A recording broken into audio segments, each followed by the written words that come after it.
A good commentator has to bring a solid foundation of knowledge, but also a genuine passion. Pasha should have had the kill there! I have hundreds of thousands of people, at any one given time throughout the year listening to my analysis. We are here to set the stage for people. Is there a feud? Is it a debut? Where has this team come from? What is going to hook somebody?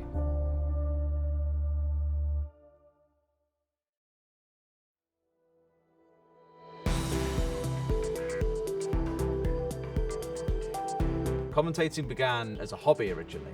I just did it on the side as a bit of fun. At university I used to play in a competitive league, and the call came up one day of, we need commentators for our league, do you want to give it a go? And I said, yeah. Siege really caught my interest because of the strategical side of it.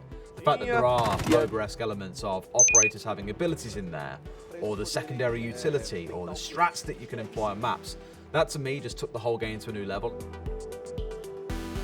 Video games I've been playing since I was 4 or 5 years old, which is a long time ago now. My first experience of esports commentary would probably have been watching Siege for the first time professionally. Then I got an opportunity in a small friendly tournament. Somebody just asked if I'd like to give it a go. It wasn't even broadcast live, it was recorded and we dubbed on the casting afterwards. When that developed into doing more professional work and doing tournaments like the ESL Premiership, that was the first sort of real organised official work that I did. So in a casting duo, one will take the play-by-play role, and play-by-play means you're commentating on the players it happens. They're the ones who get excited, they kind of do what I'd call the heart of the broadcast. They sell the storylines, the emotion, the overall impact of this game on the larger league or tournament at hand. But Oren Shiro somehow manages to wheel 90 degrees around. And then second, you'll get a colour caster who is the brains. They're there to give the information and the intellect behind the broadcast. Hit me with the facts, Des. What are Virtus Pro doing? And kind of between the two, you get the good supplementary nature of one is about the energy, one is about the education, and both as a collective will engage the audience into hopefully what is a fantastic show. Look at it, 4 gunfights coming out, 4 gunfights won. So all I've just said about play-by-plays and colour casters, throw it out the window, because me and Ace don't do that. We are what we call flex casters in that we both enjoy doing both roles. In Siege, I think because of the reasonably long round time, and sometimes you can have a couple of minutes with no real action at the beginning of a round, so each caster needs to be able to help fill in that time, and that is where you bring the colour, where you bring that information and that extra bit of flavour. The real way to bring in a real authenticity to the broadcast is to just have a laugh and know each other outside of the game as well. He thinks he's hilarious. He's not. Usually his jokes tend to revolve around me. Rather than saying like in a word, he'll say eh. So rather than saying laser gates, he says laser gates. You get used to each other's ways of working, and when somebody's going to finish speaking, You will get counted whether you like it or not. well, that's it. Virtus Pro aren't playing with any fear. Outside of the comedy and mocking my accent, he brings a lot of useful stuff as well. Des, I can see you hopping. I can see you hopping with excitement. They're just being caught inside of each other, it's unbelievable. The first Siege events that I started to watch, there was something that hooked me because I understood the storylines. I understood the sort of maths and everything that was coming together by the teams. I could see it play out. There was all these sort of moments that were happening and I was like, oh yeah, I want to be part of this world. It's tough to define a good commentator.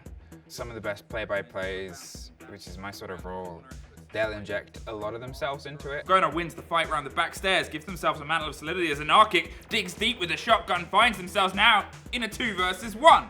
And they'll bring this humor and these references. And then the same, there's some that, they'll inject very little of themselves onto it. They're literally just a translation, but they're so clean and they're so precise in what they say. Commentating was actually quite difficult, especially because it wasn't in my first language. And then you realize how limited your vocabulary really is and how much you need to practice and improve and then read into it. So I've definitely watched to other commentators, listened to broadcasts and picked up on words and phrases that I was like, okay, I can use these. An officer stays aggressive inside the Fraser, wants to hold on to it with his life.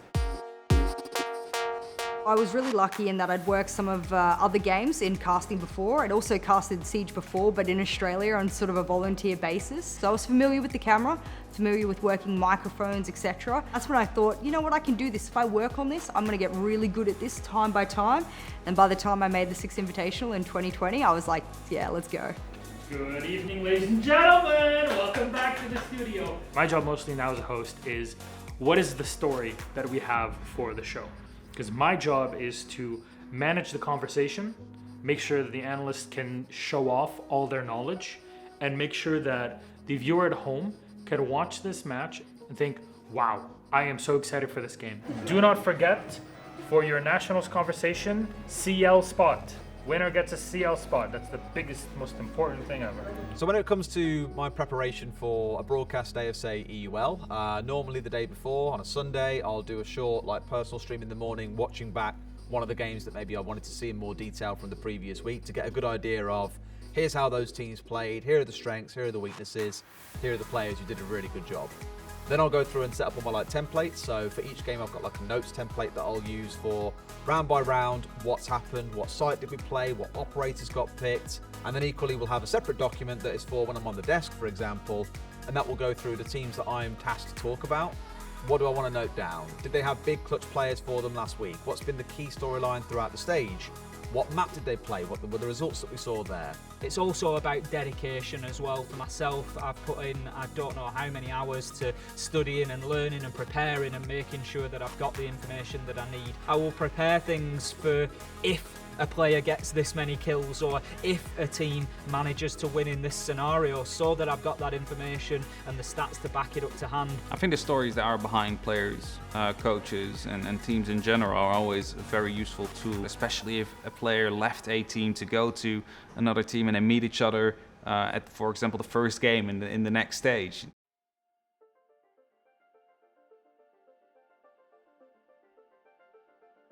When I first became a coach, I didn't realize that there were pretty much no other women coaches around the world in Tier 1 at the time. I definitely feel that there was a lot of intensity towards women who don't necessarily have some kind of professional background in some form, which I think is shocking, because there are a lot of men that come from other games, especially in the talent sphere, and they don't cop anywhere near as the amount of same flack.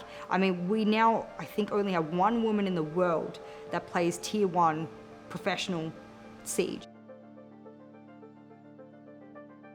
I had done a huge amount of events. I'd been working the game for about 3 and a bit years. And then I sort of came out because I was like, this is going to turn into my job. I knew that a lot of people were going to be supportive. There are going to be people that hate me purely for who I am.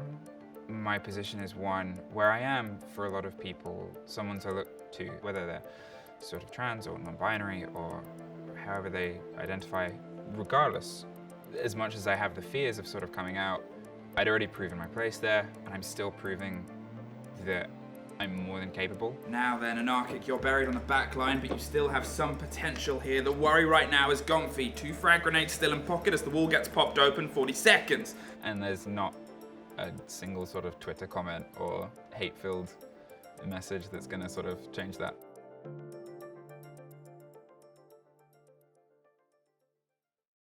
Ooh, best game I ever commentated. The game that played out between NIP and Liquid, you could just really feel the electricity in the air inside of the venue between those two teams, both desperate to win it for different reasons, and there were personal stories on both sides, and being able to bring that to the audience and add my energy and passion to it was an unbelievable moment. Like when we were in Japan a few years ago, 4,000 Japanese fans just going wild every single time, cheering for all the teams. They didn't care who was winning, they just wanted to enjoy. These are some of the moments that you will never forget, and that adrenaline that you have in the moment, there's nothing like it. There's not a strict path into esports. These days, it's less about can you commentate, it's also a lot more about are you visible on social media? Are you engaging with your community?